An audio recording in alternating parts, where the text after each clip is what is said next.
है फ्रेंड। चलिए geometry part को आगे बढ़ाते हुए हम फिफ्थ पार्ट की चर्चा करते हैं। इसमें जो मैंने टॉपिक लिया है उसका नाम है सिमिलरिटी, समरूपता।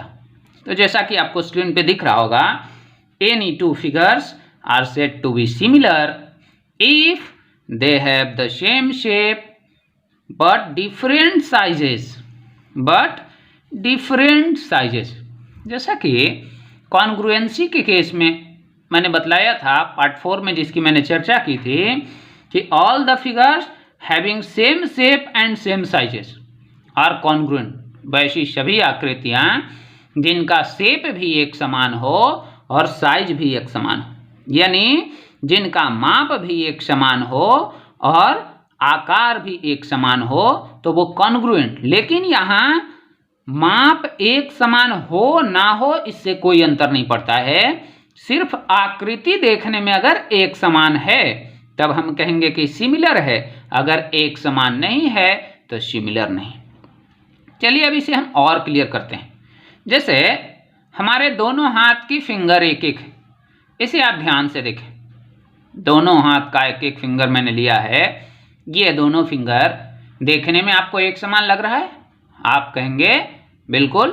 तो इनका शेप एक समान है तो हम कह देंगे कि यह सिमिलर है। शेष कुछ नहीं देखना है, शेष कुछ नहीं देखना है, सिर्फ दोनों का शेप यदि एक समान है तो हम कह देंगे कि ये दोनों फिगर सिमिलर हैं।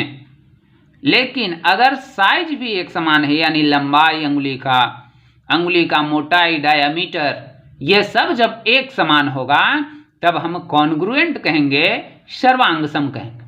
चलिए कुछ और आकृतियों पे देखते हैं। जैसे ये पेन है और एक ये पेन है।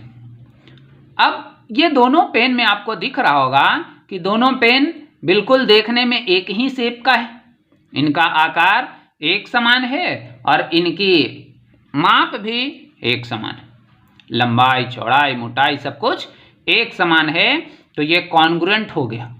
साथ ही साथ सिमिलर में हमें क्या चाहिए? सिर्फ शेप चाहिए, साइज हो भी सकता है नहीं भी, तो ये सिमिलर भी, यह कॉन्ग्रुएंट भी है और सिमिलर भी है। हमने जो अंगुली दोनों लिया था अपना, ये दोनों फिगर भी सिमिलर है और कॉन्ग्रुएंट होने के लिए मोटाई देखना होगा। ऐसे दोनों का सेम ही फिंगर लिया है तो दोनों का मोटाई भी सेम होगा, तो सिमिलर कॉन्ग्रुएंट दोनों होगा। चलिए अब कुछ और भी आकृतियों की चर्चा करते हैं। जैसे इसी पेन के साथ ये पेन लगा दिया, इसके साथ ये पेन, अब शेप तो एक समान, शेप देखने में एक समान है, लेकिन क्या साइज बराबर है? नहीं, साइज बराबर नहीं है, तो यह सिमिलर होगा लेकिन कॉन्ग्रुएंट नहीं, यह समरूप होगा लेकिन सर्वांगसम नहीं होगा। अब कुछ और आकृतियों की बात हम करते हैं। जैसे ये झंडू बाम, ये जो विक्स लगाते हैं सर दर्द के लिए, ये एक झंडू बाम है और एक है आई ड्रॉप। ये दोनों का शेप आप बताएं, क्या एक समान है? नहीं, इनका शेप अलग, साइज भी अलग। तो जैसे ही शेप अलग हो गया तब ना ये कॉन्ग्रुएंट होगा और ना ये सिमिलर, ना ये समरूप होगा ना ही ये सर्वांगसम होगा।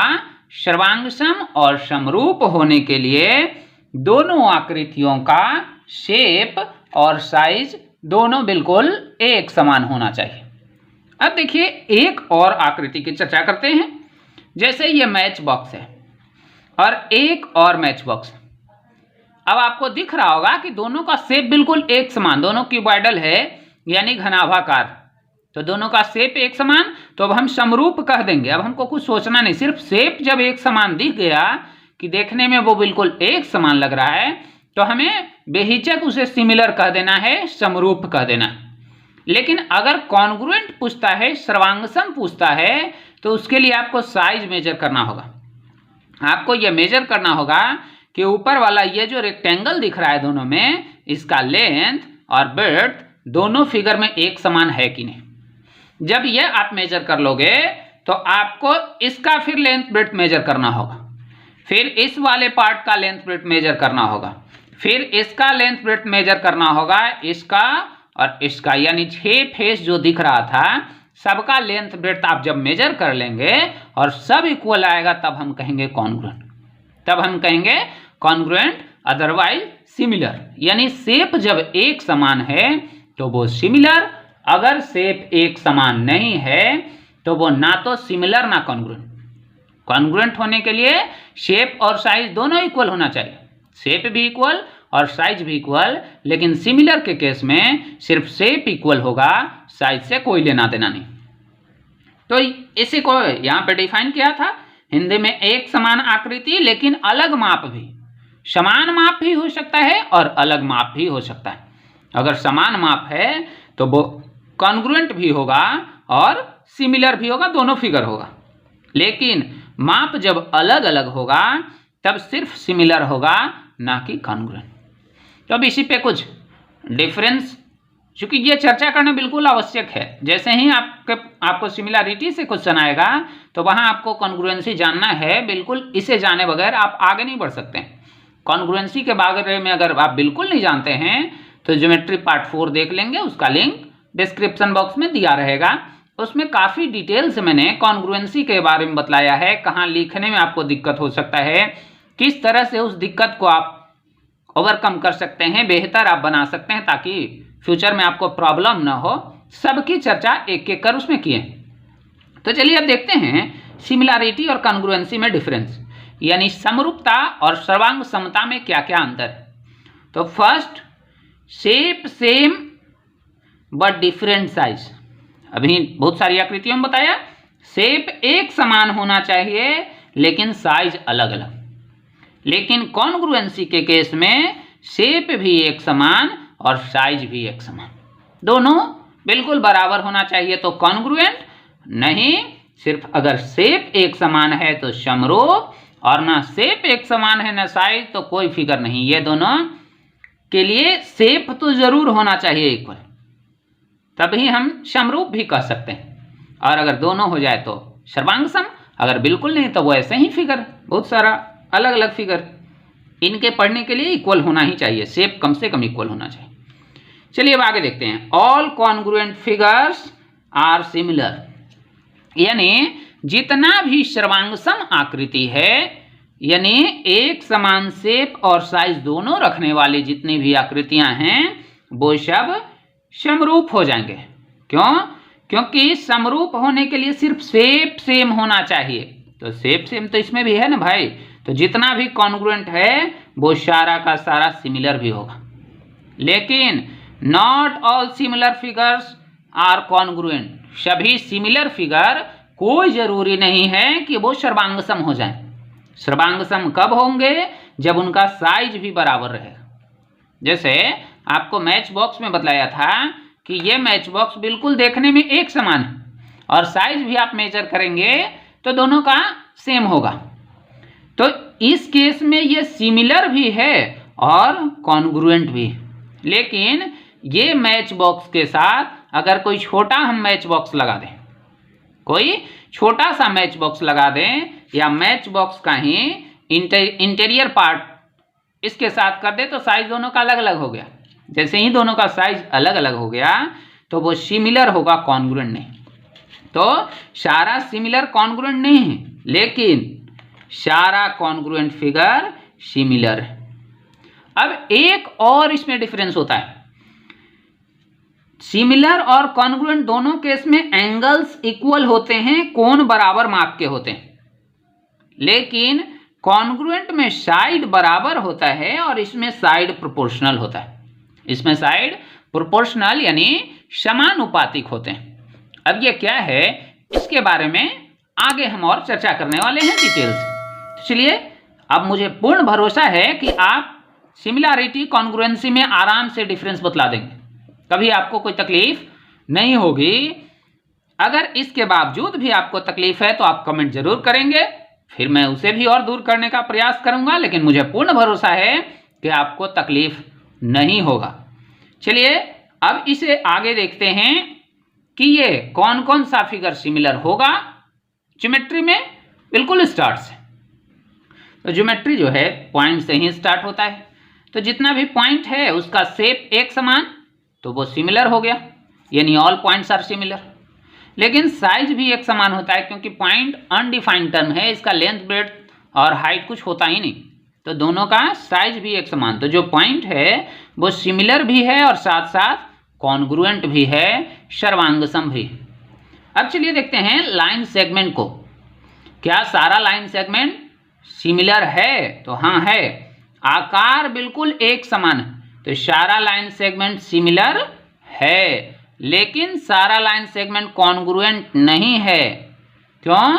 क्योंकि सबका साइज एक समान नहीं। कोई लाइन सेगमेंट 5 सेंटीमीटर का है, कोई लाइन सेगमेंट 7 सेंटीमीटर का है, कोई लाइन सेगमेंट 10 सेंटीमीटर का है, तो उनका माप जब अलग अलग है तो फिर उनका साइज इक्वल कैसे हुआ? तो ये सर्वांगसम तब होंगे जब इनका माप बिल्कुल इक्वल होगा। इसके बारे में और डिटेल से ज्योमेट्री पार्ट 4 में बतलाया गया।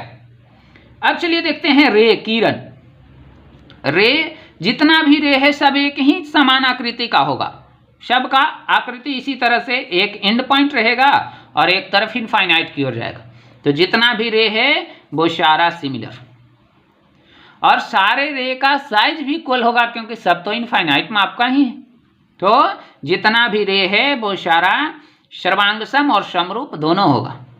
अब चलिए पहले लाइन को देख लेते हैं। रेखा, जितना भी लाइन है सबका आकार एक समान। अगर आप कॉपी पे ड्रॉ करते हो तो इसी तरह से 2 एरो दे दोगे और बीच में एक लाइन सेगमेंट दोनों को मिला दोगे, और ऐसे तो यह इनफाइनाइट लेंथ का होता है, इसका एक्चुअल ड्रॉ करना पॉसिबल है नहीं।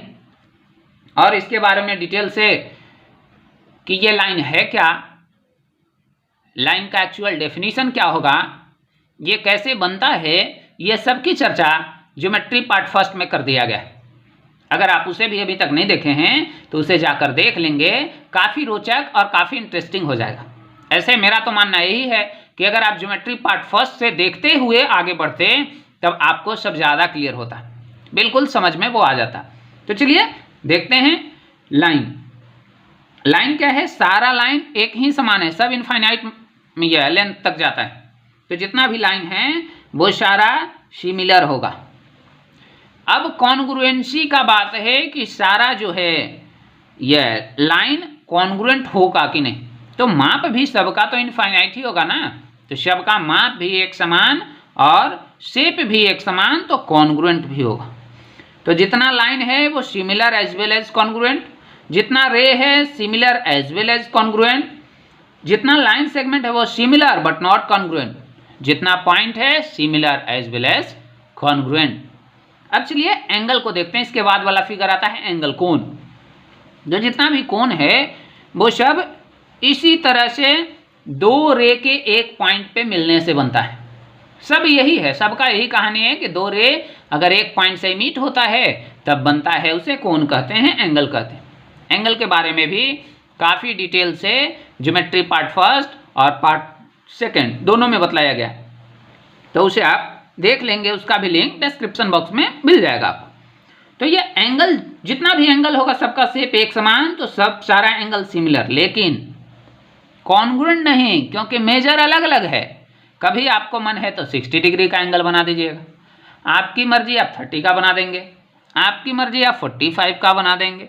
तो अगर अलग अलग माप का एंगल आप जैसे ही बनाएंगे तो फिर उनका जो है यह साइज एक समान नहीं होगा, शेप एक समान होगा, शेप सेम शेप होगा लेकिन डिफरेंट साइज का हो जाएगा, तो वो सिमिलर है लेकिन कॉन्ग्रुएंट नहीं होगा। कॉन्ग्रुएंट होने के लिए उनका माप बराबर होना चाहिए। तो ये स्टार्टिंग से था। अब हम सब चलते हैं, इसके बाद फिगर आता है ट्रायंगल। तो सारा ट्रायंगल क्या यह सिमिलर होगा? अगर सिमिलर नहीं होगा तो फिर सिमिलर होने के लिए क्या कंडीशन होगा, चलिए वो सब अब हम चर्चा करते हैं। तो ट्रायंगल कब कॉन्ग्रुएंट या सिमिलर होगा? ट्रायंगल सिमिलर कब होगा? तो कहता है any 2 triangles are similar if they have corresponding angles equal. उनका जो कॉरेस्पॉन्डिंग एंगल होगा वो इक्वल माप का होना चाहिए, बराबर माप का होना चाहिए। Corresponding sides proportional. अब ये प्रोपोर्शनल क्या है? वहाँ तो जैसे ही कॉन्ग्रुएंसी बतलाया था आपको, तो वहाँ बतलाया था कॉरेस्पॉन्डिंग साइड्स इक्वल, लेकिन यहाँ इक्वल नहीं, प्रोपोर्शनल होना चाहिए। तो देखिए समझिए इसे प्रोपोर्शनल क्या कहता है। एंगल तो इक्वल समझ ही रहे होंगे कि कोण बराबर। मान लीजिए कि इसमें अगर एंगल बी इक्वल है इसके एंगल क्यू के, इसका एंगल ए एंगल पी के इक्वल है और इसका एंगल सी एंगल आर के इक्वल है। यानी first condition angle A equal to angle P, comma angle B equal to angle Q and angle C equal to angle R. यह first condition है। Second जो बताया कि साइड्स प्रोपोर्शनल होना चाहिए। प्रोपोर्शनल कहने का मतलब कि ए बी बटा पी क्यू का जो रेशियो होगा, यानी इसका माप मान लीजिए कि 2 है और इसका 4 है, तो 2/4 यानी 1/2 हुआ इसका रेशियो। तो बी सी बटा क्यू आर का भी रेशियो वही होना चाहिए। ये अगर 4 का है तो ये 8 का होना चाहिए, तब ये प्रोपोर्शनल होगा। यानी 2/4 बराबर 4/8। तो ये दोनों साइड का रेशियो इक्वल होना चाहिए। दो रेशियो जब इक्वल होते हैं तो उन्हीं को प्रोपोर्शन कहा जाता है कि वो प्रोपोर्शन में है, बिल्कुल समानुपात में। इसी तरह से तीसरा साइड भी, यानी ये वाला साइड AC जो इसमें है और इसमें PR, AC और PR का रेशियो इक्वल होना चाहिए। तो तीनों साइड अगर प्रोपोर्शनल हैं और तीनों एंगल अगर इक्वल है तो हम कहेंगे कि ये दोनों ट्रायंगल जो है सिमिलर है, समरूप है। लेकिन जब कॉन्ग्रुएंसी आप पढ़ते थे तो वहां आपको बतलाया था कि इक्वल होना चाहिए, यानी AB का जो माप है वही PQ का होना चाहिए।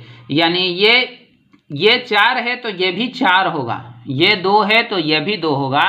ऐसा नहीं कि अलग अलग। ये अपॉर्चुनिटी बड़ा छोटा का भी देता है। सिमिलैरिटी में हम बड़ा छोटा भी देख सकते हैं, एक फिगर बड़ा होगा एक फिगर छोटा भी होगा। लेकिन कॉन्ग्रुएंसी के केस में दोनों फिगर बिल्कुल एक शेप का होना चाहिए, कोई बड़ा छोटा नहीं मिलता है। तो यही था आपका कॉरेस्पॉन्डिंग साइड्स आर प्रोपोर्शनल, यानी उनका रेशियो इक्वल होना चाहिए, ना कि वो खुद इक्वल होना चाहिए। यह ऐसा कॉन्ग्रुएंसी में होता था। तो दो ट्रायंगल में अगर ऐसा है तो यहाँ आप ट्रायंगल देखें कौन सा, ABC और PQR में। तो इसमें आप लिख देंगे कि triangle ABC is similar to triangle PQR। Symbolically इसे हम ऐसा लिखें, यानी अगर ट्रायंगल ABC और ट्रायंगल PQ में एंगल A बराबर P, B बराबर Q, C बराबर R तथा AB बटा PQ बराबर BC बटा QR बराबर AC बटा PR हो, यानी कॉरेस्पॉन्डिंग साइड का रेशियो इक्वल हो, तब हम कहेंगे कि triangle ABC is similar to triangle PQR। अब इस केस में लिखने में भी समस्या क्रिएट होता है और पढ़ेंगे भी इसे वैसे ही, triangle ABC is similar to triangle PQR। अब लिखने में दिक्कत होगा, उसे हम कैसे ओवरकम करेंगे, कैसे उसे हम दूर कर सकते हैं। जैसे इसी केस में अगर आप चलें कि एंगल B जो है एंगल P के बराबर हो जाए और एंगल A जो है एंगल Q के बराबर हो जाए, एंगल A बराबर एंगल Q और B बराबर P हो जाए, तब मामला उलट जाएगा। तब मामला बिल्कुल उलट जाएगा। इस केस में आपको लिखना होगा कि triangle ABC is similar to, आप ढूंढिए एंगल A इसमें है तो A बराबर इसमें कौन है, तो Q, तो A के जगह पर Q रखेंगे, यानी पहला पोजीशन पे दूसरे ट्रायंगल में आपको Q देना होगा। अब देखिए B, दूसरा में क्या आप लिखे हैं, एंगल B, तो इसमें दूसरा में लिखे एंगल B, तो आपको देखना होगा कि B के बराबर कौन है, तो बराबर है इसमें P, तो अब दूसरा जगह पे P रखेंगे। अब एक बचा QPR। तो इस तरह से आप लिख लेंगे। अब एक और एग्जांपल आप देख लीजिए। जैसे कोई दो ट्रायंगल है अलग अलग माप का, जैसे यहीं पे आप ले लिए ABC है और PQR, PXY कर दीजिए, लाइए नाम बदल देते हैं, ABC और PXY, आप कुछ भी ले सकते हो नाम, बिल्कुल लिखने आएगा। ध्यान दीजिएगा कि हम कहने क्या जा रहे हैं। अगर मेरी बातों को आप गौर से सुन लेंगे तो फिर मुझे नहीं लगता कि आपको लिखने में दिक्कत होगी। जैसे आप देखिए यहाँ इस केस में अभी एंगल बेस पे बता रहे हैं, साइड बेस पे बाद में बतलाएंगे थोड़ा देर के बाद, पहले ध्यान से देखिए इसे। एंगल मान लीजिए कि ये एंगल A है, एंगल Y के बराबर हो गए। एंगल B है, एंगल P के बराबर मतलब समझ रहे हैं ना कि इसका माप जो यदि 40 डिग्री है तो इसका भी माप 40 डिग्री होना चाहिए। इसका माप जो यदि 35 है तो यह भी 35 का ही होना चाहिए। और ये तीसरा एंगल C जो है, तीसरा एंगल X के बराबर है। तब इसे हम कैसे लिखेंगे सिमिलैरिटी में, तो चलिए देखते हैं।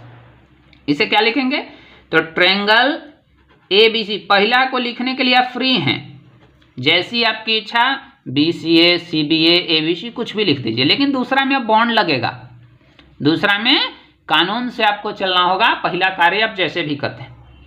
दूसरा क्या है, अब फिर इसमें भी ट्रायंगल लगाइए। अब आपको ढूंढना होगा, इसमें एंगल A है तो एंगल A बराबर कौन सा एंगल है, तो यहाँ एंगल Y, तो दूसरा में पहले क्या लिखेंगे हम, Y। अब देखिए B, इसमें ये एंगल है B, तो एंगल B 40 का है तो एंगल P इसमें 40 का है, तो अब इसमें दूसरा में क्या लिखेंगे, P। अब एक ही ना बचा, X, ऐसे आप देख भी लेंगे एंगल C एंगल X के बराबर। और जब आप ऐसा लिखेंगे तभी ये सही होगा, तभी ये सही होगा, अदरवाइज वो आप गलत करके आएंगे, आप पूरा मैथ्स ही गलत सॉल्व कर लेंगे। तो कॉन्ग्रुएंसी या सिमिलैरिटी दोनों में लिखना बिल्कुल इंपॉर्टेंट।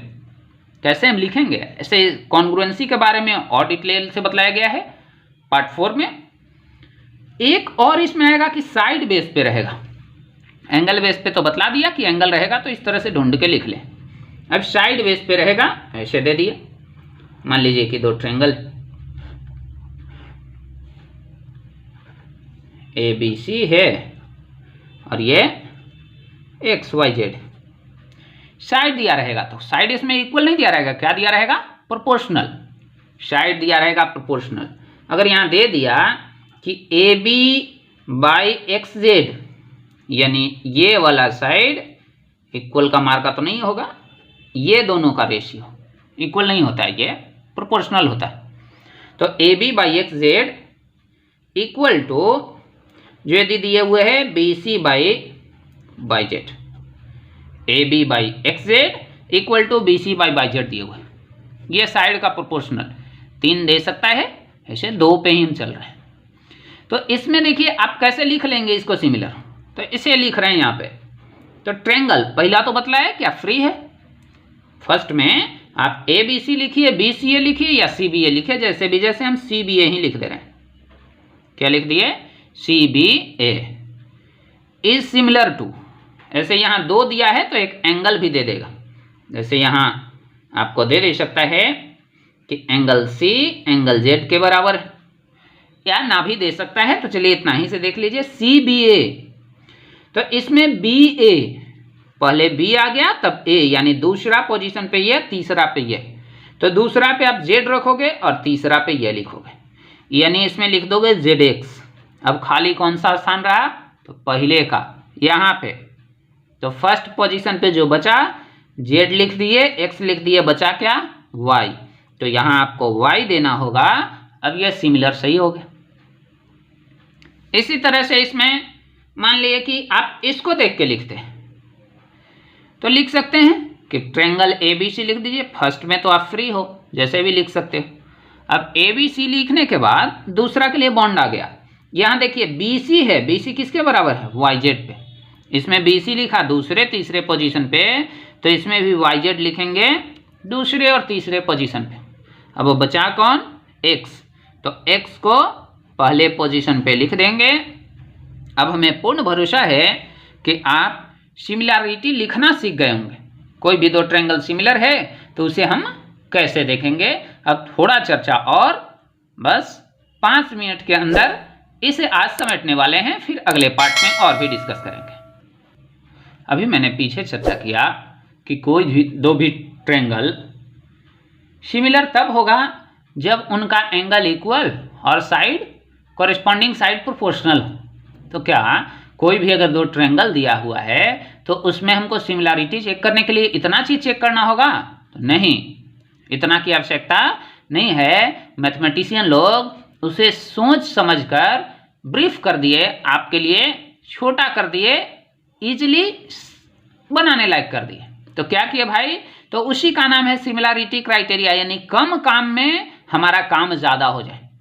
काम हम कम करें और मेरा वर्क उतना ही हो जाए, यही है हमारा सिमिलैरिटी क्राइटेरिया। जैसे आप फॉर्मूला पढ़ते हैं a+b के होल स्क्वायर, तो हम उसे गुना करके भी निकाल सकते हैं, लेकिन फॉर्मूला जब डालते हैं तो कम काम करना पड़ता है, हमें 2-3 स्टेप बच जाता है। तो उसी तरह से इसमें भी आपको हर जो क्राइटेरिया है उसमें 1-2 स्टेप बचने वाला है। चलिए देखिए अब यह क्राइटेरिया क्या है, इसके बारे में ब्रीफ में समझते हैं। फर्स्ट है AA या AAA, दो क्राइटेरिया, AA रहे या AAA। AA कहने का मतलब दो ट्रायंगल का कोई दो एंगल अगर इक्वल है तो वो दोनों ट्रायंगल सिमिलर हो जाए। जैसे यदि एंगल B और एंगल F बराबर माप का हो, एंगल C एंगल E बराबर माप का हो, तो ये दोनों ट्रायंगल AA सिमिलैरिटी क्राइटेरिया से सिमिलर हो जाएगा। किससे? AA सिमिलैरिटी क्राइटेरिया से सिमिलर होगा। तो अब लिखेंगे कैसे भाई? तो फर्स्ट को तो बतलाया अभी कि फ्री हो आप ABC लिख दीजिए, इज सिमिलर टू ट्रायंगल। अब ढूंढिए एंगल B किसके बराबर है? F। तो B इसमें दूसरे पायदान पे लिखे तो यहाँ F भी दूसरे पायदान पे हो। अब है C बराबर कौन है? E। C लिखे तीसरे पायदान पे तो E लिखेंगे तीसरे पायदान पे। अब फर्स्ट प्लेस खाली हमारा, तो फर्स्ट पे कौन बचा? D। तो ये दोनों ट्रायंगल सिमिलर हो गया। कौन से भाई? तो AA सिमिलैरिटी क्राइटेरिया से एंगल कौन समरूपता प्रतिबंध से। अब इसी से एक और है AAA सिमिलैरिटी क्राइटेरिया। AAA में क्या है? तीनों एंगल इक्वल होना चाहिए। इसमें सिर्फ दो एंगल अगर इक्वल है तो ट्रायंगल सिमिलर हो जाएगा, और AAA में है कि तीनों एंगल, यानी जो बचा ये वाला भी इसके बराबर होना चाहिए। ऐसे ये दोनों एक दूसरा से इंटरकनेक्टेड है, क्योंकि कोई भी ट्रायंगल में टोटल एंगल सम तो 180 होता है। अब जब दो एंगल बराबर है तो तीसरा तो होना ही चाहिए ना बराबर, तो एक दूसरा से वो रिलेटेड है, इसी के चलते एक साथ रख दिए। यानी AA सिमिलैरिटी क्राइटेरिया कब कहेंगे?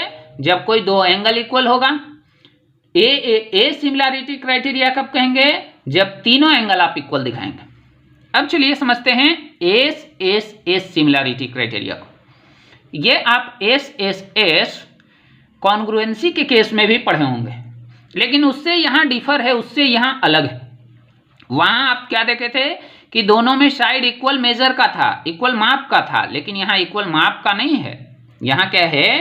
प्रोपोर्शनल है, इनका रेशियो बराबर। जैसे PQ बटा XY का जो माप होगा यही माप QR बटा YZ का होना चाहिए, और यही माप PR बटा XZ का होना चाहिए। तब हम कहेंगे कि ये दोनों ट्रायंगल सिमिलर, यानी साइड का रेशियो इक्वल होना चाहिए, कॉरेस्पॉन्डिंग साइड का रेशियो। अगर इसमें इसके साथ ये दोनों के साथ कर रहे हैं तो ये दोनों हुआ कॉरेस्पॉन्डिंग। अगर इसका रिलेशन इसके साथ बना रहे हैं तो ये भी कॉरेस्पॉन्डिंग, कोई भी हो सकता है कॉरेस्पॉन्डिंग, ध्यान देना है। कोई जरूरी नहीं कि इसमें ये वाला तो इसमें भी ये वाला, नहीं, इसमें ये भी हो सकता है। आपको रेशियो देखना होगा कि किनका किनका रेशियो इक्वल जा रहा है, वो और डिटेल आगे वाले पार्ट में देते रहेंगे। पहले ये समझिए कि इनका रेशियो इक्वल, मतलब ये अगर 2 सेंटीमीटर तो ये 4 सेंटीमीटर रेशियो हुआ ना, 1:2। ये 3 है तो ये 6 होना चाहिए। ये 5 का है तो ये 10 का होना चाहिए। अब देखिए 2/4 ये भी 1/2, 3/6 1/2, 5/10 1/2, तीनों रेशियो इक्वल है ना, यानी कॉरेस्पॉन्डिंग साइड्स प्रोपोर्शनल हैं। तब हम कह देंगे SSS सिमिलैरिटी क्राइटेरिया से कि दोनों ट्रायंगल सिमिलर हैं। अब लिखेंगे भी इसे उसी तरह से जैसे पीछे बतलाया कि ट्रायंगल पी क्यू आर, पहला तो आप फ्री हो जैसे लिख दो, और दूसरा में देखिए पी क्यू, तो इसमें क्या है एक्स वाई, तो एक्स वाई और बचा क्या जेड, लास्ट प्लेस खाली है तो लास्ट में जेड, तो ये दोनों सिमिलर हो गए। तो ये था S S S similarity criteria. अब एक और है एस ए एस, तो ये S A S similarity congruency में भी आपको पढ़ना था, कॉन्ग्रुएंस क्राइटेरिया भी। उसमें क्या था कि साइड इक्वल होता था और बीच का एंगल बराबर। यहाँ साइड प्रोपोर्शनल होगा और ठीक बीच का एंगल बराबर। जैसे अगर आप ए बी बटा डी ई बराबर ए सी बटा डी एफ देख लिए, क्वेश्चन जो आपको दिया उसमें दिख गया आपको कि ए बी बटा डी बराबर ए सी बटा डी एफ है, और साथ ही साथ ये दोनों के बीच का एंगल ए बी डी और ए सी डी एफ, इसके बीच यही एंगल बन रहा है ना। तो इस एंगल और ये वाले दोनों एंगल, बीच का एंगल का माप अगर इक्वल है तब हम कहेंगे कि S A S similarity criteria से ट्रायंगल बी ए सी किसके कॉन्ग्रुएंट है भाई, तो सॉरी सिमिलर, बी ए सी किसके सिमिलर है, तो बी ए सी सिमिलर है ट्रायंगल बी ए, तो इसमें क्या लिखना होगा आपको ई डी बचा क्या एफ, तो ई डी एफ के सिमिलर हो गए। तो ये क्या है एस एस सिमिलरिटी क्राइटेरिया। इसमें ठीक बीच का एंगल, यहाँ एंगल रहेगा तो ये नहीं होगा सिमिलर, कहीं और रहेगा तो नहीं होगा, ठीक दोनों साइड के बीच का एंगल होना चाहिए इक्वल, तब हम कहेंगे कि दोनों ट्रायंगल सिमिलर है। अब इसे याद करने का तरीका संक्षेप में कैसे याद करें, क्योंकि ज़्यादा लोग ट्रिक पे ध्यान देते हैं, तो चलिए ट्रिक भी देख लीजिए। इसका ट्रिक क्या है, आ सास 555, आ हो गया क्या डबल ए, सास वही, सिर्फ ध्यान देना है जहां भी इसमें ए साइड उनका रेशियो इक्वल होगा, ना कि डायरेक्ट वो इक्वल होंगे, और 555 तो वही एस एस एस। यही कॉन्ग्रुएंसी में आप पढ़े थे सास आस 555, उसमें क्या देखे थे, सास था, आस था और 555 था, और इसी पर बेस्ड ए एस ए या आर एच एस था, वो उसमें डिटेल से बतलाया गया क्या था। तो इसमें क्या आप याद करेंगे, आ सास 555 किसमें, सिमिलरिटी यानी समरूपता के केस में, और जब सर्वांग समता रहेगा उस केस में सास आस 555, बस इससे आपका काम चल जाएगा।